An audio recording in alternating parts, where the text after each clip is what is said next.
공과 방망이 대신 펜을 든 기자들의 날카로운 시선, 유쾌한 입담으로 지역사회 이슈를 날린다.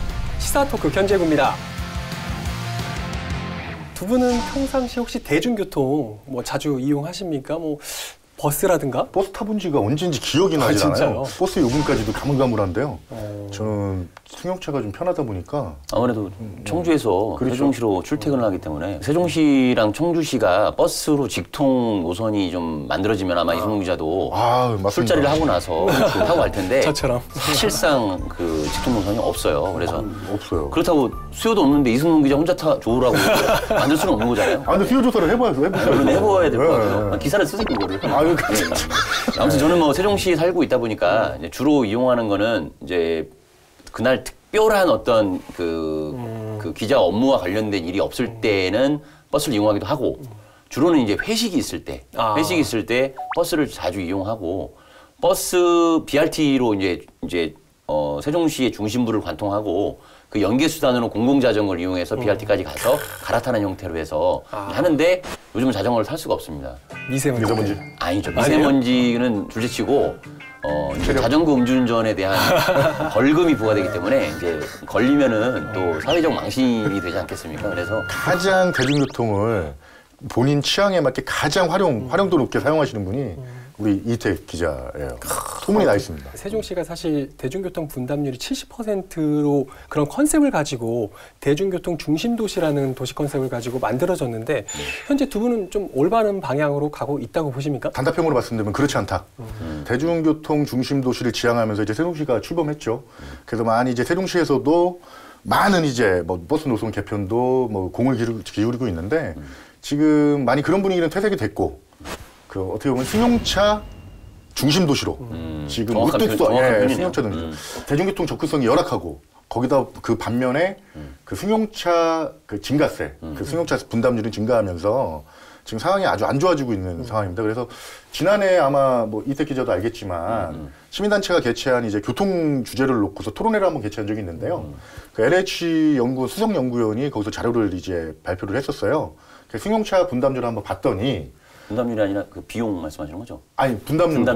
분담률이 85%로 발표를 하셨더라고요. 85%까지. 그렇죠. 세종시는 일단은 자전거 분담률 20%, 그리고 그 대중교통 분담률을 한 70%까지 2030년까지인가요? 끌어올리겠다는 이제 계획을 갖고 있는데 지금 이제 혁신적인 대안이 없는 한 지금 일반 전문가들은 불가능하다 이런 평가를 내놓고 있는 상황입니다. 좀 어둡죠? 미래가. 그리고 거기에서 또 주목할 부분이 이제 분담률은 분담률이지만 첫 출발지에서 목적지까지 한 번 통행하는데 각 수단별로 비용이 얼마나 드느냐라고 했을 때 승용차가 가장 비용이 적게 들었기 때문에 당연히 시민들은 승용차를 이용할 수밖에 없는 현실이다. 그래서 그때 당시에 이제 토론회 때 이제 그 수석연구위원회 발표한 게 그 자료를 본 거 말씀드리면 BRT 버스가 1,362원, 1,362원, 그리고 버스가 1,277원, 택시는 이제 6,298원까지 올라가고요.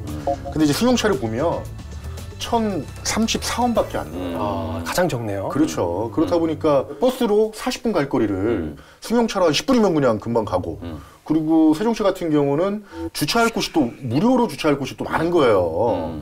그리고 또 요금까지도 적게 드니까 승용차를 이용 안 할 수가 있냐고요. 대중교통 중심 도시에 국내 모델을 찾으라 하면 결국 서울시인데 별로 좋지는 않아요. 왜냐면은 워낙 그 과밀하다는 도시에서 어쩔 수 없이 대중교통이 발달할 수밖에 없는 도시인데 서울시 같은 경우는 지난 2월 기준으로 대중교통 수단 분담률이 66%로 분석이 됐어요. 그리고 지금 내부에 철도망을 더 깔아서 2028년까지 그 지하철 50%, 그다음에 합계 지하철을 포함한 버스까지 다 포함해서 75%까지 목표를 이루겠다라고 하는 그런 계획을 좀 세우고 있어요. 그래서 세종시가 지향하고 있는 70%가 어쩌면 서울시가 롤모델이 될 수가 있을 텐데 오히려 세종시가 서울시의 과밀을 극복하는 어쩔 수 없는 대안으로 선택되는 것이 아니라 지금부터 선제적으로 혁신적인 정책들을 해나간다면 진정한 대중교통 중심 도시로 나아갈 수 있는 어찌 보면 지금 부정적 전망이지만 긍정을 또 볼 수 있는 시작점에 있다고도 볼 수 있을 것 같습니다. 근데 지금 원당 가는 게 지금 세종시 같은 경우 도로 좁죠. 아시죠? 도로가 그렇죠. 상당히 좁잖아요. 그렇죠. 근데 이제 처음에 지향했던 게 행복청이든 시청이든 말씀하셨던 게 우리는 서울시를 지향한다. 차를 안 끌고 나오게 유도를 한 다음에 뭐 자전거나 버스를 이용하는 시설 이제 그 도시로 만들겠다 요거였는데 지금 서울시 같은 경우는 차를 끌고 나오고 싶어도 그렇죠. 손을 주차료 저질러요. 때문에 안 될 거예요. 네, 왜냐하면 서울시 같은 주차를 한 번 하면 1시간만 해도 만 원 단위죠. 10,000원 단위로 넘어가고 그렇죠. 그 차를 끌고 나오면 똑같은 거리를 가는데도 시간이 배로 걸리고 그러니까 차가 스트레스인 거예요. 지하철 타면 편하고 이러니까 그 대중교통 분담률이 올라갈 수 없는 상황이란 말이에요. 그렇죠. 근데 어쨌든 이제 지향을 하고 계속 개선안이 나와야 되는데 지금 혁신적인 대안이 없으면 제가 봤을 때는 지금 어려운 상황입니다. 지금. 그러니까 저희 와이프 같은 경우도 사실 태생부터 이제 서울 사람인데 지방에 내려와서 살면서 불편한 것 중에 하나가 대중교통 이용을 하는 것이다. 뭐 이런 지적이 있는데 세종시도 아마 그 마찬가지가 아닐까 그런 네. 생각을 좀 드는 것 같고 말씀하신 대로 이제 세종시에서 도시계획 단계부터 대중교통 분담률을 70%를 목표로 했지만 결국에는 승용차가 85%를 차지하는 그 천국이 이제 돼버린 상황이잖아요. 그렇죠. 어디서 이런 근본적인 좀 원인은 어디서 좀 찾아야 된다고 보십니까? 자동차가 편하니까요. 그냥 자동차가 단지- 상당히 편하니까요. 버스 타면 불편하니까요. 시간, 돈 다 자동차가 편하니까요. 주차 끌고 나와도 주차할 때가 많고 그러니까. 원인은 뭐 그거죠. 뭐. 그렇죠. 네. 유승 기자가 지적한 부분은 이제 지금 2019년에 현 주소에 대한 부분의 원인을 좀 짚은 것이고 이제 거기에 이제 덧붙여서 얘기를 하면 정부가 신도시라고 하는 국책사업 도시로 세종시를 만들었다면 그 목표가 있을 것인데 그 목표가 결국은 국가 균형 발전과 수도권 과밀화 해소, 수도권 인구를 세종시로 많이 옮기겠다라고 하는 그런 정책 목표가 담겨 있는 것인데 그러려면은 제1순위가 교통이 편리해야 되거든요. 내부에서도 그렇고 외부로 연결되는 교통망들이 잘 발달해야 되는데 서울 같은 경우는 인구수가 워낙 많으니까 거기는 뭐 예비 타당성 검토를 하면 즉각 반영이 잘 돼요. 그러니까 뭐 도시철도가 계속 늘어날 수밖에 없는 교통이 편리해질 수밖에 없는 그런 어떤 그 좋은 그릇을 갖고 있고 근데 세종시는 니네 인구수가 그 정도밖에 안 되는데 아직 더 있어야 되는 거 아니야? 이런 관점이 아니라 세종시가 그 본연의 목표를 달성하기 위해서 선도적으로 광역철도도 집어넣고 그다음에 그 새로운 교통수단 모델도 시험 모델로 많이 여기에 다양화시킴으로 인해서 세종시가 하면 교통이 참 편리하다라고 하는 부분들이 인식이 돼야 되는데 이렇게 불편하다 보니까 아직은 세종시에 이사 갈 단계가 아니다. 이런 인식까지 나오게 되고 그런 부분에서 아쉬움이 좀 많은 것 같습니다. 세종시가 이제 정상 건설이 되기까지 교통도 좀 한 문제가 차지하고 있다. 뭐 이렇게 좀 보면 될 것 같은데 그래서 오늘 저희가 세종시 대중교통 정책의 현 주소를 짚어보고 또 미래를 전망해보는 그런 시간을 갖고자 하는 건데 저희가 오늘 본격적인 이야기에 들어가기에 앞서서 평소에 대중교통 문제에 대해서 굉장히 좀 관심을 갖고 계신 한 분을 모셨죠. 시사토크 견제구 오늘의 구원투수 입장합니다.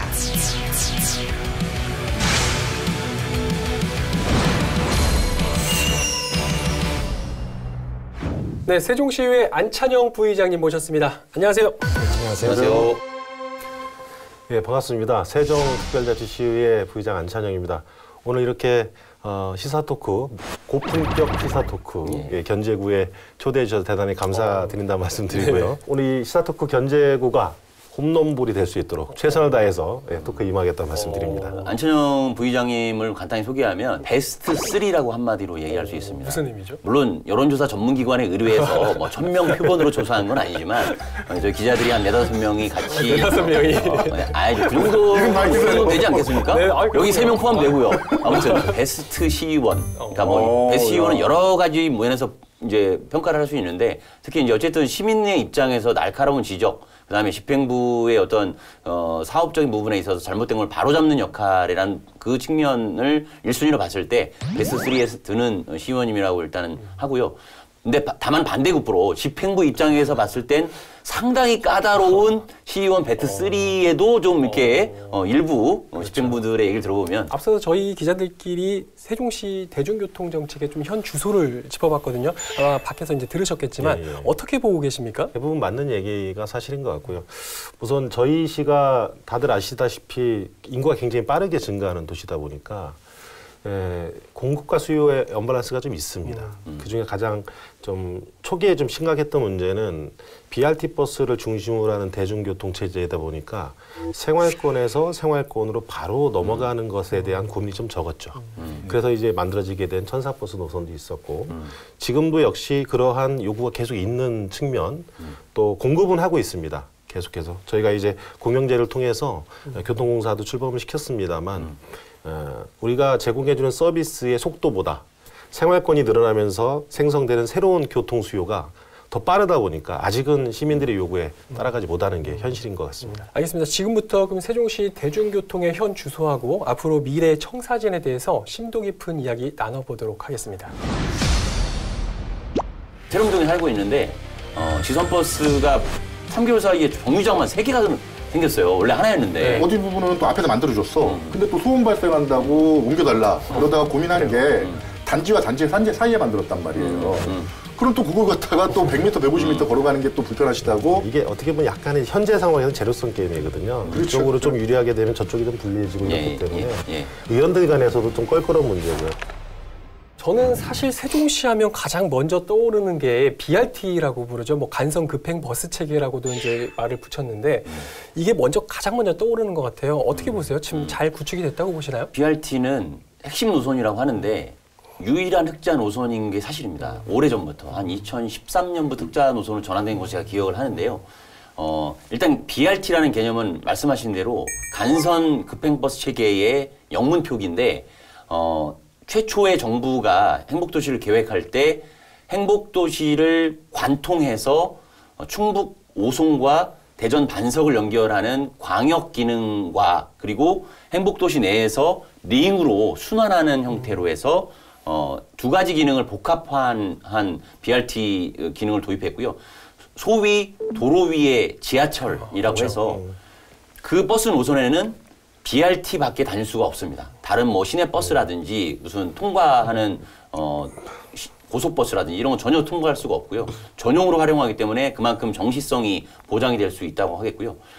그게 이제 뼈대 골격이고요. 거기에 아까 안찬영 부의장이 말씀하신 대로 생활권과 생활권에서 BRT 중심도로까지 연결하는 지선, 마을버스가 이렇게 연결하는 구조로 그 도로망을 구축하게 된 것인데 BRT는 정착을 하고 있는데 그런 지선버스, 생활권 연결버스가 부진하다 보니까 시민들이 여전히 교통 문제를 제1의 현안으로 손꼽는 원인이 되고 있습니다. 생활권과 생활권을 연결하는 노선에 대한 이제 뭐 민원이라든지 그런 얘기를 하셨지만 사실 세종시의 대중교통의 컨셉은 BRT 이제 중심을 축으로 해서 지선으로 생활권을 각각 연결을 해서 그러니까 지선 버스를 타고 간선 급행 버스 체계 거기까지 나와서 BRT를 이용해서 타지라든지 또 다른 생활권으로 가는 이런 컨셉으로 만들어졌던 거 아닌가요? 예, 그렇습니다.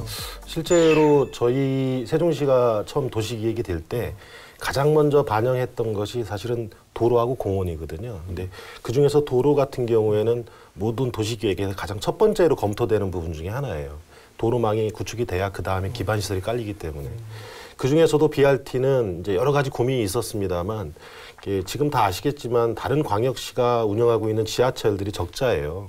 워낙에 거대한 그런 기반시설 자금이 들어가다 보니까 운영 자금도 계속해서 적자가 나고 있고 저희 도시가 뭐 몇백만의 도시로 계획한 도시가 아니다 보니까 지하철은 답이 아니다라는 판단이 처음부터 있었던 거고 그래서 상대적으로 비용 대비 효과가 좀 극대화시킬 수 있는 체계를 검토하다 보니 이 BRT라고 하는 그런 광역 교통 체계 그리고 그렇죠. 순환 체계가 만들어지게 된 것이고 요거를 좀 잘 활용하기 위해서 지선 버스를 이제 BRT까지 옮겨다 주는 그런 체계가 초창기에 검토가 됐었던 것이죠. 예. 세종시 같은 경우는 지난해 몇 차례 걸쳐서 노선 개편이 버스 노선 개편이 있었거든요. 여러 가지 이제 민원들도 있다 보니까 어떤 뭐 구체적인 핵심 내용이 어떤 거였죠? 지난해 7월부터 아마 기본 개편안이 연구가 됐을 거예요.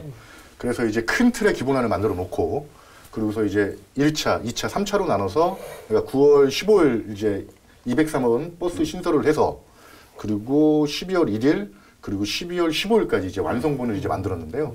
지금 그 지선 노선 6개 하고 그리고 광역 노선 1개 그리고 간선 노선 여러 개를 이제 신설하는 쪽에 이제 집중이 돼 있었어요.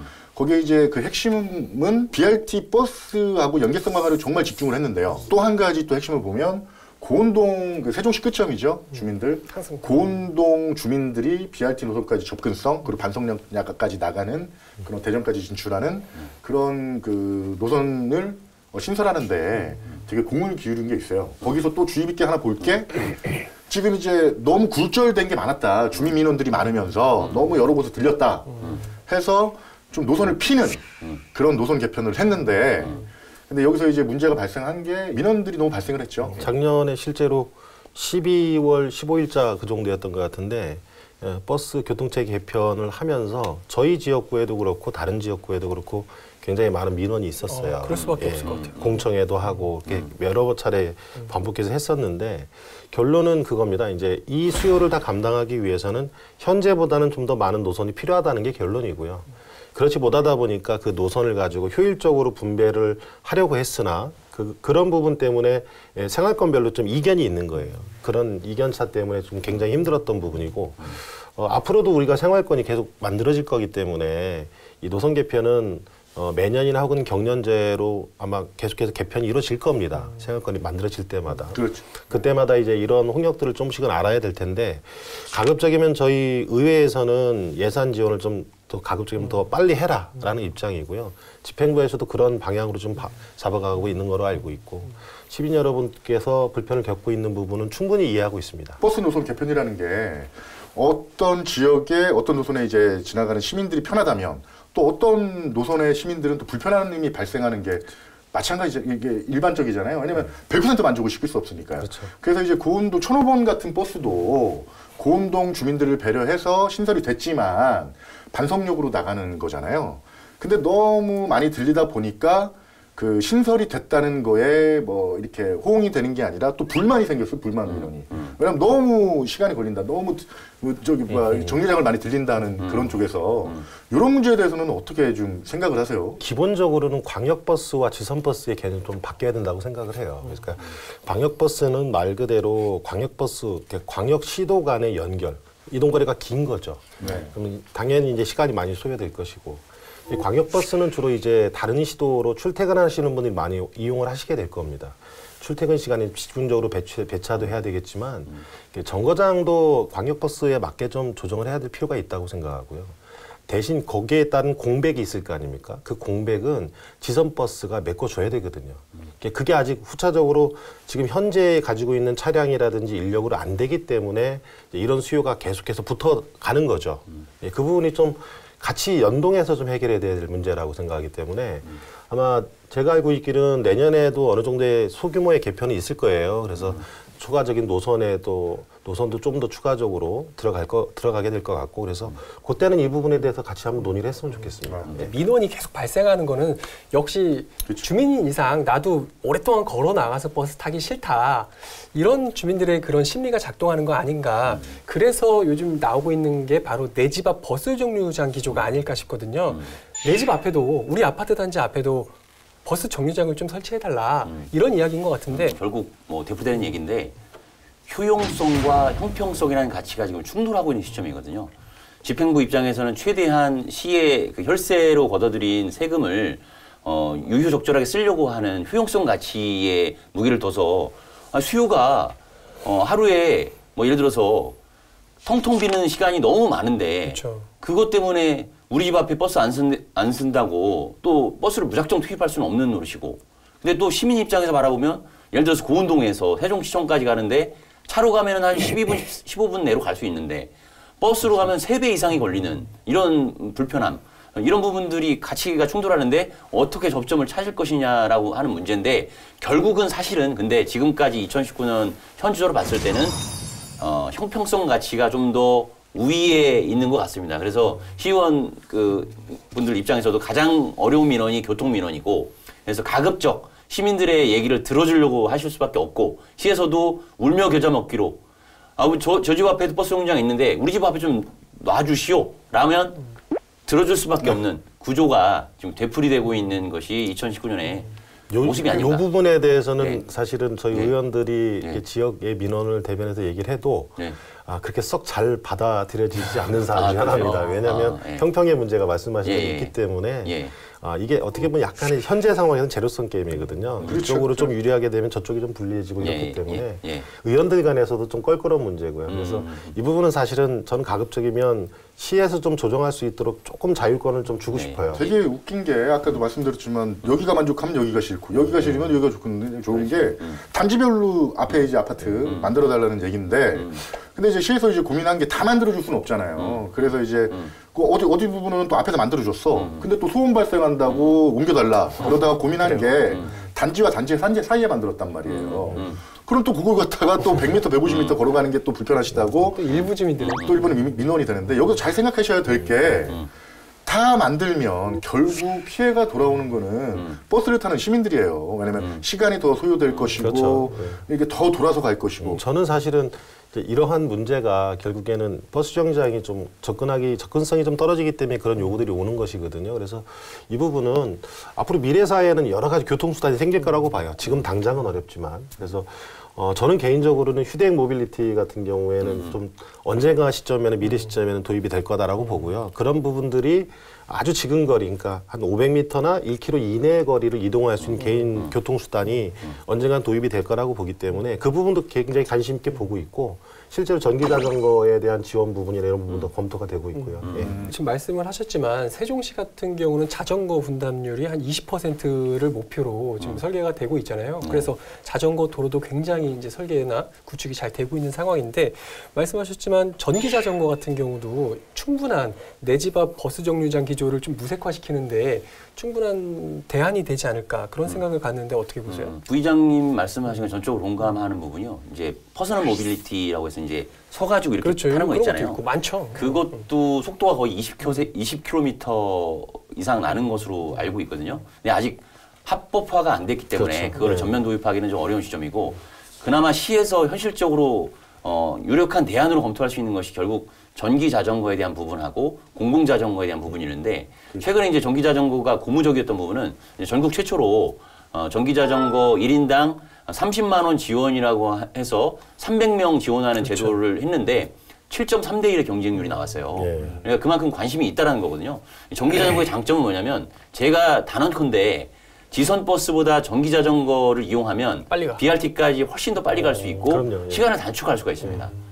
근데 거기에 더불어서 하반기에 전기 공공 자전거가 나오기 때문에 공공 자전거를 이용하는 사람들 입장에서는 굳이 미세먼지가 있거나 이런 게 아니라고 하면 전기 자전거를 타고 나가는 겁니다. BRT까지 나가고 그리고 갈아타는 겁니다. 공공 자전거는 또 반납을 할 수가 있으니까 그게 좋은 거고요. 저는 개인적으로 아직 좀 젊다고 생각하기 때문에 지선버스 역할을 저는 공공자전거로 대체하고 있거든요. 저는 세롬동에 살고 있는데 지선버스가 3개월 사이에 정류장만 3개가 생겼어요. 원래 하나였는데 그 내 집 앞 버스 정류장 기조 때문에 그래요. 근데 저는 그걸 잘 안 이용하고 공공자전거 바로 앞에 있거든요. 그거 딱 타고 990번 BRT라든가 이렇게 나가면은 훨씬 더 빨라요. 5분 이상 단축이 돼요. 기왕에 이제 자전거 이용 활성화에 대한 이야기가 나와서 말인데 사실 세종시에서 이제 지난해 국토교통부하고 시범 도입됐던 정책 중에 하나가 광역 알뜰 교통카드라는 게 사실 있었잖아요. 알뜰 교통카드는 이제 이런 개념이에요. 이제 곧 4월 중에 그 세종시가 받아 안아서 또 버전 2로 이제 그 시행이 될 텐데요. 그러니까 이런 겁니다. 버스를 주되게 이용하는 사람들이 좀 더 버스를 더 잘 이용할 수 있도록 도와주는 건데 일단 버스 요금이 10% 할인을 해주고요. 알뜰 교통카드를 구매하게 되면 그리고 어느 정도 규모가 될까요? 10% 할인하면 예를 들면 이런 거죠. 어느 정도? 뭐 한 달에 그러니까 주말 빼고 22일을 버스를 이용해서 출퇴근하는 주되게 차 말고 버스를 이용해서 주되게 하시는 분들이 20일 기준으로 약 한 5만 5천 원 정도의 비용이 만약에 든다고 했을 때 10%면은 5,500원이 일단 할인이 되는 거고요. 거기에 연계지어서 국가가 시범적으로 도와주는 게 뭐냐면 플러스 30%를 더 할인 받을 수 있는 부분이 뭐냐면 그 버스를 이용하기까지 내가 그 걸어서 이동한 거리, 그다음에 또는 자전거를 이용해서 간 거리를 마일리지로 적립해서 추가 요금을 할인해 주는 거예요. 야, 그럼 최대 39,000원까지 떨어질 수 있는 것이 이 제도거든요. 그래서 이거는 버스 이용자, 버스를 출퇴근하시는 분들한테는 대단히 혁신적인 그런 정책이라고 볼 수 있겠습니다. 근데 이제 버스 이용객에게만 혜택이 주어지는 거죠.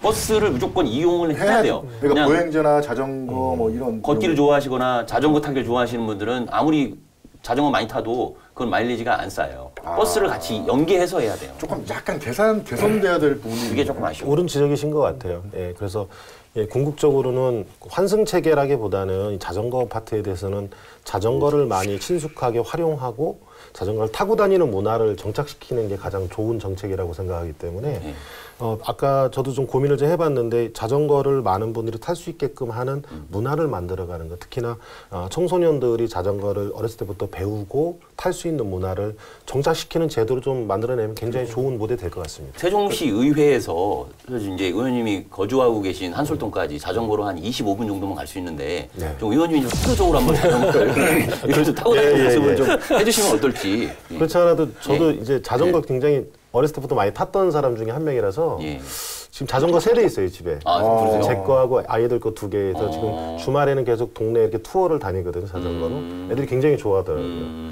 저도 이제 살도 좀 뺄겸 자전거를 좀 타서 좀 의회를 가는 그런 출퇴근용으로 좀 쓸까 하는 고민이 있습니다. 지금까지 사실 시내버스를 중심으로 한 세종시 대중교통 현주소를 사실 짚어봤는데 앞으로 세종시 대중교통은 어떤 방향으로 좀 나가야 된다고 보세요? 우선은 지금 현재 아직 수요 공급이 좀 약간 못 따라가는 부분은 좀 시간이 좀 필요한 부분이 있다고 좀 말씀을 드리고요. 기본적으로는 아까 말씀 주셨던 광역버스 체계라든지 이런 부분에 대해서는 특성에 맞게 운영할 필요가 있습니다. 네, 그러기 위해서는 노선이 좀 추가돼야 될 부분도 있고요.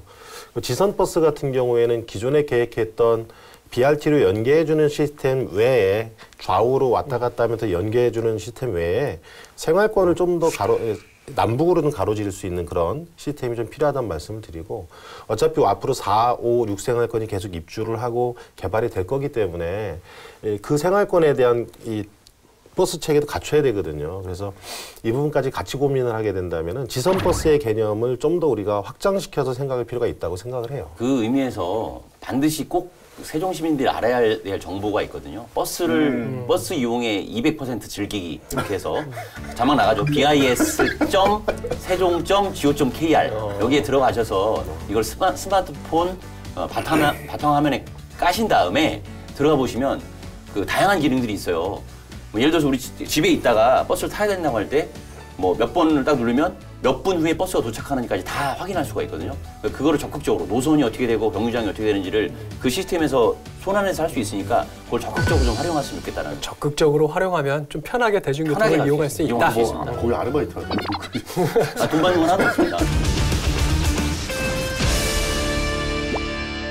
지금까지 세종시 대중교통 정책의 현 주소를 사실 살펴봤는데 지금 현재는 아직까지는 굉장히 건설되고 있는 단계다 보니까 여러 가지 시행착오를 충분히 겪을 수 있다라는 생각은 돼요. 그래서 앞으로 더 미래가 더 기대되는 거 아닌가 싶어요.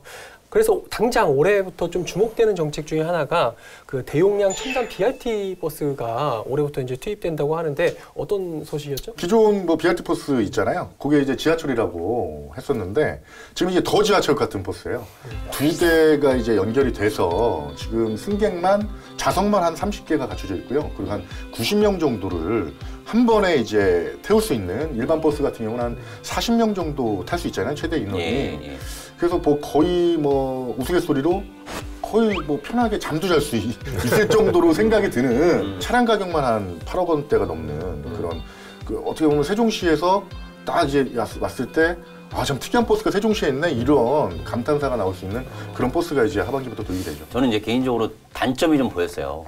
일단은 뭐 그 사람들이 출퇴근 시간에 10,000원 버스가 되면 40명이 넘어가면은 발을 동동 구르면서 저 좀 태워주세요라고 막 이런 장면들이 나오는데 이제는 그럴 일은 좀 없어질 것 같아요. 그게 가장 큰 매력이고 근데 좀 아쉬운 점은 복도 통로를 딱 지나갈 때 그 안찬영 부의장님 정치가 아니어도 조그만 사람하고 저랑도 이렇게 정면을 못 지나갈 정도로 이렇게 비켜서 지나가야 되거든요.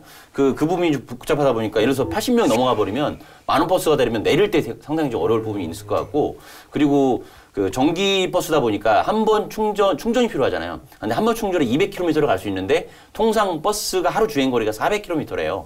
그러면은 충전을 또 중간에 또 해야 되는 거예요. 그런 좀 번거로움이 좀 있는 부분을 제외하면 뭐 전체적으로는 뭐 좋은 좋은 것 같습니다. 고장이 좀 안 나야 되는데 이 기자님이 이제 전에 안 좋은 추억을 말씀하시는 건데 워낙에 제가 많이 시행착오를 두 번 겪었으니까. 겪었어요. 그래서 이번에 나온 버스는 굉장히 많은 그 시행착오를 겪으면서 문제점을 보완해서 나온 버스고요. 좌석 배치의 그 통로 좁은 문제는 뭐 충분히 개선이 가능할 거라고 보고요. 이게 한 번에 사는 게 아니고 매년 4대씩 나눠서 순차적으로 늘리는 사업이기 때문에 그렇게 좀 개선하면 될 것 같고 저는 이제 세종시에 오게 되면 말씀 주신 것처럼 BRT 도로에 있는 버스 정류장이 좀 우리가 좀 더 스마트하게 돼 있지 않습니까? 그 컨셉하고 이 굴절 버스 컨셉은 굉장히 매칭이 잘 될 거다. 그런 생각, 기대감을 가지고 있고 앞으로 출퇴근 시간대에 길게 줄 서 있던 버스 정류장의 모습들이 그 굴절 버스가 한 번 왔을 때 한 번에 해소될 것이다. 이게 저는 굉장히 의미 있는 부분이라고 생각합니다. 매년 4대씩 해서 2021년까지 한 12대 정도가 도입이 목표가 되는 거죠, 지금? 아무튼 이런 대용량 버스를 굉장히 많은 시민들이 서둘러서 도입되길 굉장히 바랬었는데 늦었지만 올해라도 투입이 된다고 하니 굉장히 좀 다행이라는 생각이 들고 올해 하반기에 이 대용량 첨단 BRT 버스 말고도 굉장히 주목되는 점 중에 하나가 자율주행 버스가 이제 세종시에서 운행에 이제 들어간다라는 소식이 들려와요. 좀 어떤 내용인 거죠? 자율주행 버스는 한마디로 운전자 없이 무인으로 그렇죠. 궤도를 안전하게 보행자가 있으면 자동으로 서고 신호에 따라서 반응할 수 있는 그런 것을 이제 자율주행 차량이라고 하는데 그 버스가 올 하반기에 중소형 버스예요. 뭐 이렇게 대용량은 아니고 중소형 버스가 2대 정도 투입이 될 예정이라고 하고요. 그 두 대는 하나는 이제 정부 세종청사 쪽 구석구석 국무총리실까지 가는데 좀 이동이 불편한 게 있거든요. 그 부분에 하나가 투입이 되고 또 한 대는 뭐 공운동이라든지 조금 그 BRT 라인하고 먼 생활권에 한번 시범적으로 운영해 보겠다라고 하는 것이 이제 기본 구상이에요. 그래서 그게 돌아다니면 또 하나의 명물이 될 수 있을 텐데 그래도 지금 현재 그 자율주행 모델이 유럽 같은 경우는 5세대까지 개발됐는데 몇 세대가 투입될지는 모르겠어요. 근데 아직까지는 안전성에 대한 문제가 있기 때문에 일단은 운전자가 탑승을 해서 실증을 한다고 그렇게 얘기를 전해 들었습니다. 불안불안한데요. 얼마 전에 저희 그 기자가 이렇게 체험 탔다가 좀 위험한 게 다칠 뻔해가지고. 저는 이제 이 부분 이렇게 좀 이해해 주셨으면 좋겠어요. 그러니까 새로운 첨단 기술이나 테크놀로지가 개발이 되면 그 거부감도 그에 못지않게 생기거든요. 근데 몇 해 전을 보면 AI 인공지능에 대한 거부감이 이 사회에 있었죠. 근데 지금은 많이 또 자연스럽게 받아들이고 있기 때문에 이 기술도 좀 시간이 지나면은 어느 순간엔 또 자연스럽게 받아들일 수 있는 기술로 또 좀 자리 잡을 수 있지 않을까 생각합니다. 시범 도시로 세종시가 정말 관심을 끌고 있는 게 이미 이제 폐쇄형 BRT 도로가 이제 구축이 돼 있고 그리고 이제 그 행복도시건설청이 정말 이제 저돌적으로 공격적으로 이제 달려들고 있고 그리고 이제 가장 또 좋은 게 젊은 사람들이 많잖아요. 그러니까 아까 이런 두려움들 이거를 극복할 수 있는 어떤 이제 젊은 피들이 많기 때문에 여기다가 탁 이제 세종시에다가 시험 운행이나 이제 뭐 정식 운행이 될 수 있는 그런 요인들이 많은 것 같아요. 세종시가. 전제 조건은 어쨌든 2021년까지는 체험형으로 운영된다는 거고요. 2021년까지 검증이 잘 되면 그 이후에 조성되는 5-1 생활권 스마트시티의 자율주행 모델이 전격적으로 도입될 가능성이 있다고 합니다. 대용량 첨단 BRT 또 자율주행 버스 올해 이제 당장 이제 눈에 띄게 돼 이런 대중교통과 관련된 이야기를 좀 나눴는데 사실 요즘 대중교통과 관련해서 가장 시민들의 관심을 많이 받고 있는 건 아마 이 두 개보다는 광역철도가 과연 세종시에도 생길 것이냐 아마 이거 같아요. 근데 최근에 굉장히 좀 의미 있는 보고회가 한번 열렸었거든요. 어떻게 결론이 나왔었죠? 광역철도가 이제 대전 도시철도 1호선 외삼 차량 기지에서 BRT 도로 쭉 연결해가지고 이제 터미널까지 이제 세종 터미널 이제 삼생할건까지 이제 연결되는 그런 철도인데요. 그리고 중간에 이제 세종 KTX역이 생기면 그 역사가 한 3개 정도 들어서고요. 그렇죠. 그래서 이제 뭐 그런 계획을 갖고 뭐 꿈 같죠. 지하철이 이제 세종시에도 생긴다는 이제 시발점이 되니까. 그래서 이제 세종시가 이제 아주대 연구팀에 의뢰를 해서 얼마 전에 이제 세종 역사까지 세종 버스 터미널, 고속버스 터미널까지 이제 경제성 타당성을 이제 BC를 영역 결과를 이제 그 발표를 했는데요. 공개를 했죠.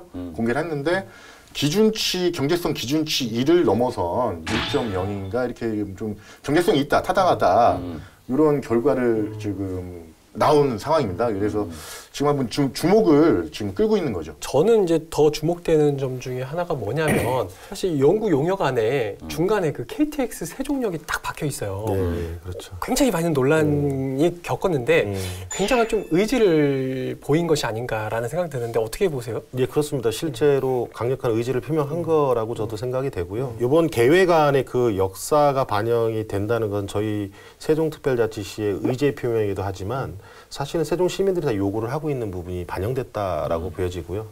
또 이 광역철도 같은 경우에는 이번에 경제성도 통과를 하고 또 이런 예산 수반 문제 이런 것들이 있거든요. 근데 지금 현재 상황에서는 이 예산을 국비를 수행하지 않으면은 이 집행하기 어려운 그런 정도의 그 규모거든요. 그래서 국비가 한 70% 정도는 반영이 돼야 되는 그런 실정이기 때문에 이번 계획이 잘 반영이 되고 또 통과가 돼서 4차 광역철도만 계획이 좀 반영이 돼야 됩니다. 그래야 실제로 이 부분이 사업으로 이게 전개가 되는 그런 상황이기 때문에 굉장히 중요한 시점이라고 생각을 합니다. 이 연구 용역이 그 아까 지금 말씀하신 국가철도망 계획 거기에 시킬 수 있는 그 명분으로 지금 이게 추진이 되고 있는 거예요, 용역이. 그래서 지금 시에서는 뭐 4월 말쯤 그래서 이제 최종 이제 그 연장하는 안까지 이제 지금 보류를 해서 청사역까지요. 그 청사역까지 연결하는 그 BC가 잘 나오면 거기 이제 명분으로 제시하겠다. 명분이라는 이야기를 하셨지만 저는 다소 좀 걱정되는 것 중에 하나가 뭐냐면 지금 대전과 세종 간 또 세종에서 오송까지 BRT가 충분히 좀 운영이 되고 있고 이 BRT를 앞으로 이제 충청권으로 광역화시키겠다라는 그런 계획을 발표를 했고 이제 추진하고 있는 상황이잖아요.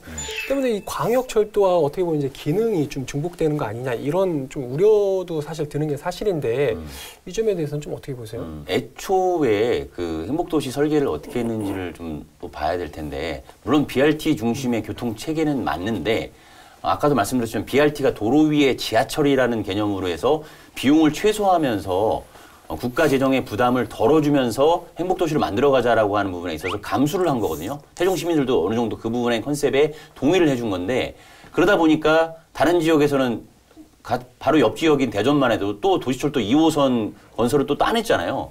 그리고 서울은 계속 뭐 GTX라든지 이런 철도가 계속 늘어나는 추세란 말이죠. 그럼 세종 시민들은 철도를 누릴 수 없는 시민들이냐라고 봤을 때에 대한 형평성에 대한 문제가 일단 하나가 있고요. 또 효율성적인 부분을 봤을 때는 정부 대전청사와 정부 세종청사가 직통으로 연결될 수가 있습니다. 이 광역 철도가 되면 그 업무 효율성이 일단 높아질 수가 있고요. 그리고 정부 부처 공무원들이 서울 출장이 불가피하다고 했을 때 정부 세종청사역에서 KTX 세종역까지 바로 넘어와서 거기서 서울로 이동하게 되면 그 업무 비효율, 그러니까 도로 위에서 차량 위에서 그 시간을 버리게 되는 이런 부분들도 줄일 수 있기 때문에 국가적인 어떤 경쟁력 강화에도 분명히 도움이 된다. 그리고 대전과 세종이 상생을 해야 된다는 부분에 있어서도 교류가 활성화되는 부분도 있기 때문에 이 경제적 가치라는 부분도 분명히 고려해야 된다고 그렇게 보고 있습니다. 근데 여기서 걱정되는 부분이 지금 이제 한창 2012년도에 출범하면서 국가균형물전 얘기를 하면서 소득권 시민들이 지금 이제 세종에 머물면서 인구 유입이 되고 이런 기조로 이제 세종시가 이제 건설이 됐는데 지금 현실을 봤을 때는 대전하고 인근 청주 시민들이 많이 이제 유입이 되는 상황이잖아요. 근데 이제 그때도 저희가 기사 썼던 게 정부청사 통근버스 얘기를 쓰면서 야 통근버스를 운행을 하면 이거 서울 시민들이 서울 공무원들이 세종에 안착을 하겠느냐 이 문제 계속 기사를 생산을 해놨거든요. 근데 만약에 지금 보면은 KTX 세종역이 설치되죠. 그리고 서울 세종 고속도로가 이제 또 뚫리죠. 그리고 지하철까지 이제 또 천안까지 연결돼서 수도권하고 인접이 되면 거의 이제 교통이 이제 거의 위성도시급이 되는데 수도권이 되는데 그러면 정말로 이제 그 어떤 공무원들이나 수도권 그 시민들이 이주할 수 있느냐. 그 문제에 대해서도 고민은 좀 해봐야 될 것 같은데. 그 부분을 좀 말씀을 드리면 저도 재작년, 작년에 그런 고민들 좀 해봤어요. 실제로 세종시에서 생활하고 계시는 공무원들이나 이런 분들을, 중앙부처에서 내려오신 분들, 이런 분들의 패턴을 좀 살펴보니 직장은 이미 세종으로 정해진 거죠. 그분들 입장에서는. 근데 고위직 공무원들이나 자녀가 좀 나이가 많은 분들 같은 경우에는 이주를 좀 꺼려하시는 그런 현상이 있습니다. 학교 문제도 있고 그렇기 때문에 실제로 생활하는 패턴을 보게 되면은 이곳에 내려와서 주중 동안 생활을 하시다가 주말에 올라가시는 분들도 계셨어요. 근데 그게 너무 힘들다라는 거예요. 오히려 교통 여건만 괜찮아지면은 내려와서 아주 정착을 하고요. 특별한 애경사가 있다든지 개인의 불일이 있을 때는 빠르게 수도권으로 갈 수 있는 교통체계가 빨리 열렸으면 좋겠다는 주문이 훨씬 더 컸습니다. 그래서 그런 측면에서 이해해 주셨으면 좋겠다는 말씀을 드리고, 하나만 제가 더 말씀을 드리면, 이 광역철도망 같은 경우에는 단순히 세종하고 대전을 오고 가는 그런 교통망은 아니거든요. 굉장히 중요한 의미가 있는데요. 재작년부터인가 저희 시도 그렇고 충청권의 4개 시도지사가 중부권의 이 광역 메가로폴리스 구축 사업을 이렇게 협의를 했습니다.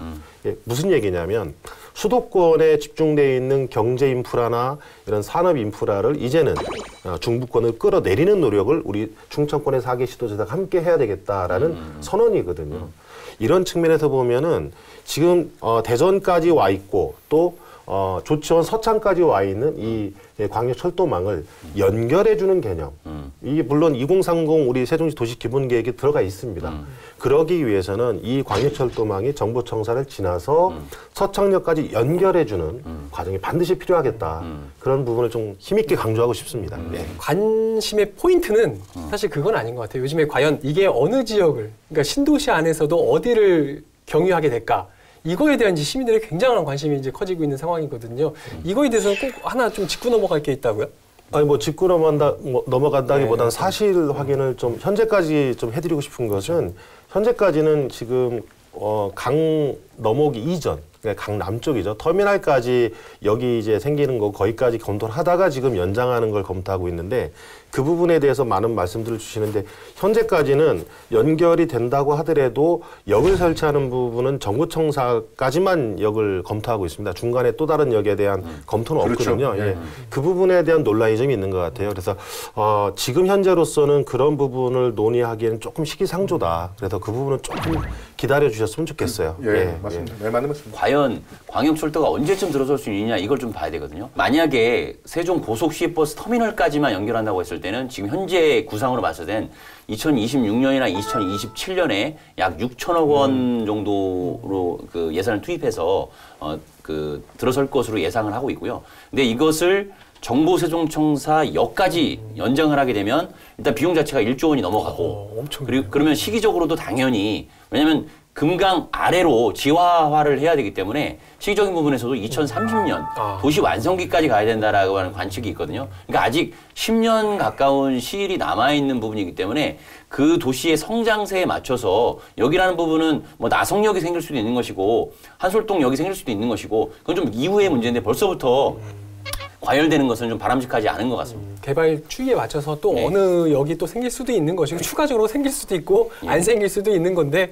벌써부터 시민들 사이에서 여러 가지 뭐 찬반 논란이라고 해야 될지 아니면 좀 경쟁 논란 같은 게 있는 거는 올바르지 지역 않다. 이기주의, 뭐 재산 가치 이런 거로 바라보지 않았으면 좋겠어요. 저 세종시에 이제 지하철이 지나가고 상징적인 의미고 행정 수도고 이런 걸로 시민들이 좀 많이 봐줬으면 좋겠어요. 너무 재산 가치 뭐 이렇게 올리고 이런 걸로 안 봐줬으면 좋겠습니다. 예. 마지막으로 저희가 오늘 할 말이, 아까 이제 수도권과의 접근성이라는 측면에 대한 이야기를 좀 나누다가 문득 이제 떠오른 건데, 최근에 수도권과의 접근성이 앞으로 좀 더 좋아질 수 있을 것이다라고 기대되는 것 중에 하나가 세종시 신도시하고 가장 가까운 지역에 IC, 그러니까 나들목이 하나 더 생긴다라는 소식이에요. 이건 어디에 이제 어떻게 생기게 되는 거죠, 그러면? 고심 끝에 지난번 선거 때 제가 공약으로 채택을 했는데요. 우선은 그 가남동 그 열병합발전소하고 사이의 구간이라고 말씀을 드릴 수가 있어요.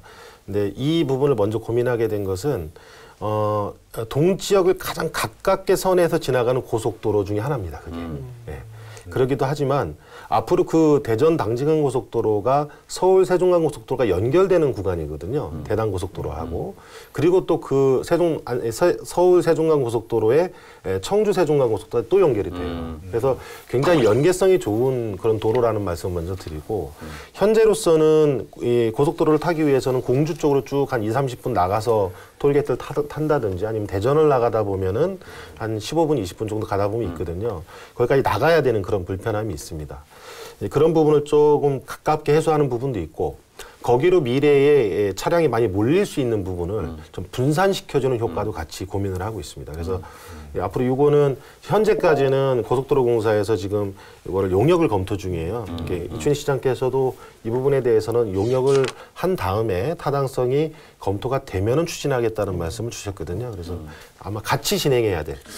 제가 알기로는 하이패스 전용 아닌가요? 예, 그렇습니다. 그리고 예산도 별로 그렇게 부담될 정도로 네, 많이 네. 한 200억 원 정도. 한 200억은 아니고 네.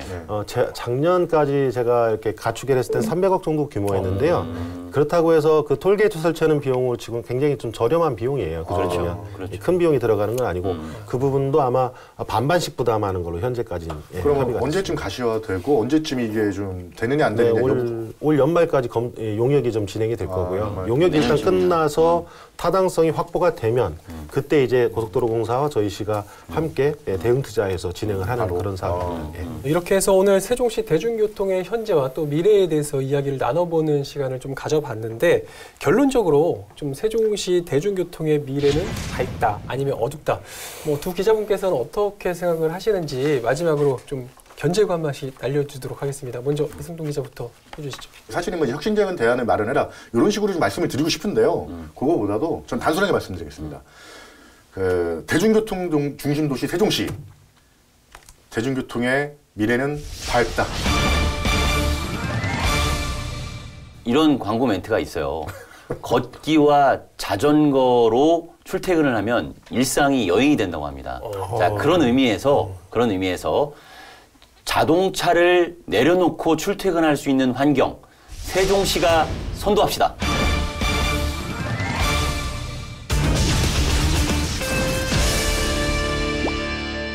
자, 그럼 끝으로 오늘 이 주제에 대해서 어떠셨는지 뭐 안찬영 부의장님께서도 한마디 해주시죠.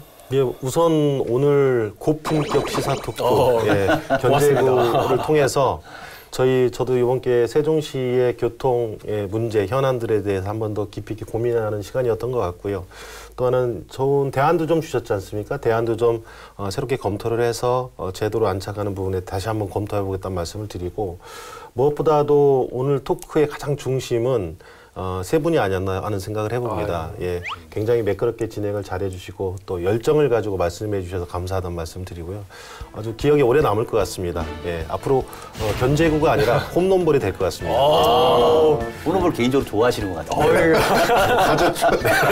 아무튼 바쁘실 텐데 오늘 이렇게 시간 내어주셔서 고맙습니다. 감사합니다.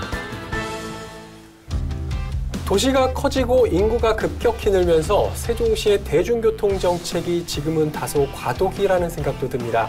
그만큼 앞으로가 기대되는 것 또한 사실인 것 같은데요. 더 편리하고 미래지향적인 대중교통 시대로 나아가길 바라면서 오늘의 이야기는 여기서 마치도록 하겠습니다. 시청해주신 여러분 고맙습니다.